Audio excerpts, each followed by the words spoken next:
Hello friends, नमस्कार, good evening आप सभी दोस्तों को। तो आप सब कैसे हैं? चलिए दोस्तों, मैं उम्मीद करूंगा आप सब बहुत ही अच्छे होंगे, मस्त होंगे।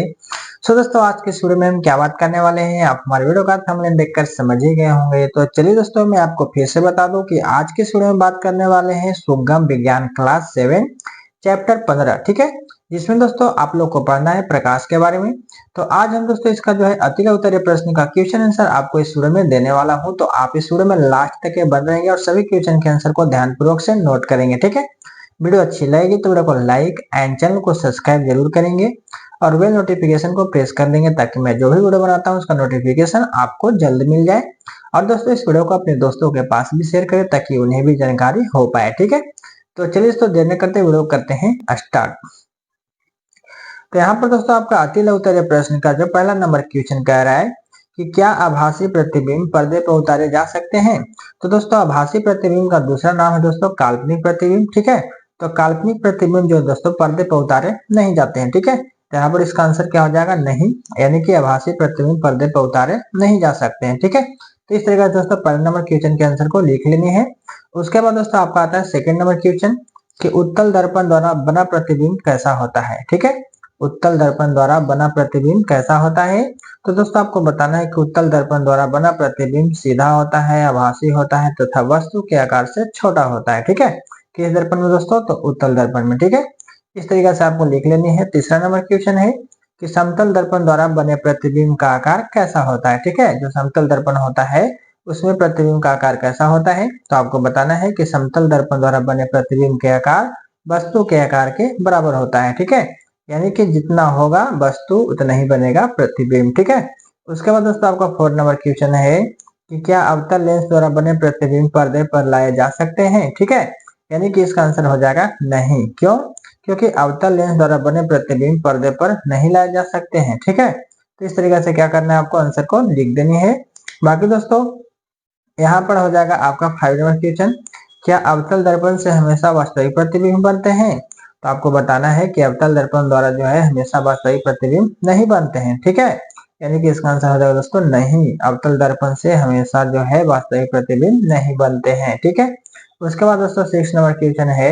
6 नंबर क्वेश्चन कह रहा है कि क्या वास्तविक प्रतिबिंब को पर्दे पर लाया जा सकता है। तो दोस्तों इसका आंसर हो जाएगा हाँ, वास्तविक प्रतिबिंब को पर्दे पर लाया जा सकता है, ठीक है। उसके बाद दोस्तों 7 नंबर क्वेश्चन आपका हो जाएगा कि आवर्धक आवर्धक शीशे में किस प्रकार के लेंस का उपयोग होता है, ठीक है। आवर्धक जो शीशा होता है उसमें किस प्रकार का लेंस का उपयोग होता है। तो दोस्तों आपको बताना है कि आवर्धक शीशे में जो है उत्तल लेंस का उपयोग होता है। किस लेंस का? उत्तल लेंस का उपयोग होता है। उसके बाद दोस्तों आपका 8 नंबर क्वेश्चन है कि क्या अवतल लेंस द्वारा हमेशा आभासी प्रतिबिंब ही बनता है, ठीक है। तो आपको बताना है दोस्तों कि हाँ, अवतल लेंस द्वारा हमेशा आभासी प्रतिबिंब ही बनता है, ठीक है। तो इस तरीके से दोस्तों आपका 8 नंबर क्वेश्चन का आंसर लिख लेनी है। अब है दोस्तों आपका 9 नंबर क्वेश्चन कि वाहनों के साइड मिरर के लिए किस प्रकार के दर्पण का व्यवहार किया जाता है। जो गाड़ी के साइड में लगा हुआ था दर्पण, उसमें कौन सा दर्पण लगा हुआ रहता है। तो बताना है कि वाहनों के साइड मिरर के लिए दर्पण का उपयोग किया जाता है। कौन सा? तो उत्तल दर्पण का उपयोग किया जाता है, ठीक है। तो आपको इस तरीके से आंसर दे देनी है 9 नंबर क्वेश्चन का। उसके बाद दोस्तों 10 नंबर क्वेश्चन है कि रोगियों के नाक, कान, गला, दांत आदि की जांच करने के लिए डॉक्टर किस प्रकार के दर्पण का उपयोग करता है ना, किया जाता है। तो दोस्तों आपको बताना है कि रोगियों के नाक, कान, गला, दांत आदि की जांच करने के लिए अवतल दर्पण का उपयोग किया जाता है, ठीक है। क्योंकि दोस्तों उसमें प्रतिबिंब जो है बड़ा बनता है, इसीलिए, ठीक है।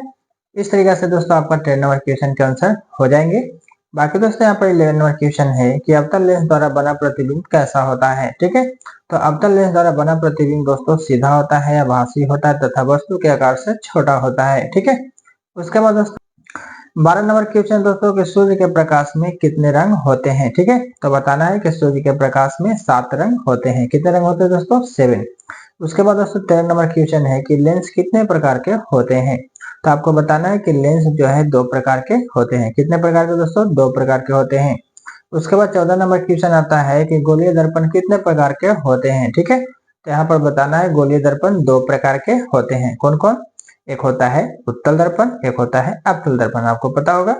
इस तरीके से आपको लिख लेना है। उसके बाद दोस्तों आपका 15 नंबर क्वेश्चन है कि कौन सा लेंस वास्तविक और आभासी दोनों प्रकार के प्रतिबिंब बनाता है, ठीक है।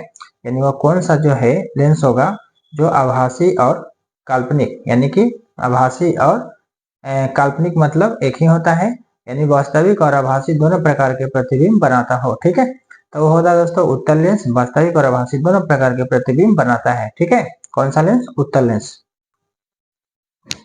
अब आता है दोस्तों आपका 16 नंबर क्वेश्चन। 16 नंबर में है कि उत्तल लेंस द्वारा किसी वस्तु का बड़ा तथा आभासी प्रतिबिंब कब बनता है। ठीक है, यानी उत्तल लेंस जो होता है उसमें किसी वस्तु का बड़ा और आभासी प्रतिबिंब कब बनेगा।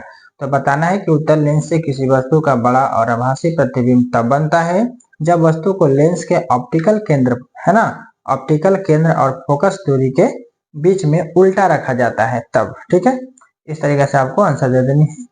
17 नंबर क्वेश्चन दोस्तों, 17 नंबर कि सिनेमा हॉल के पर्दे पर दिखने वाला चित्र जो है वास्तविक है या आभासी। ठीक है, तो जो दोस्तों सिनेमा हॉल के पर्दे पर जो दिखाया जाता है वो दोस्तों वास्तविक होते हैं। क्या होते हैं? वास्तविक होते हैं। ठीक है, तो इसका आंसर लिख देना है हाँ, सिनेमा हॉल के पर्दे पर देखने वाला चित्र कैसा होता है? वास्तविक होता है। ठीक है, इस तरीके से दोस्तों मैंने आपको सभी क्वेश्चन के आंसर को जो है इसमें बताया, तो आपको इसमें सभी क्वेश्चन के आंसर मिल गए होंगे। मुझे उम्मीद है कि आपको समझ में आ गया होगा। बाकी दोस्तों इसी तरीके के वीडियो के लिए आप हमारे चैनल को सब्सक्राइब जरूर करें, और वीडियो अच्छा लगा तो वीडियो को लाइक करें, अपने दोस्तों के पास शेयर कर दीजिए। बाकी दिन मिलेंगे दोस्तों नेक्स्ट वीडियो में। ठीक है, जब तक के लिए best of luck. So thank you, all the best. जय हिंद, जय भारत।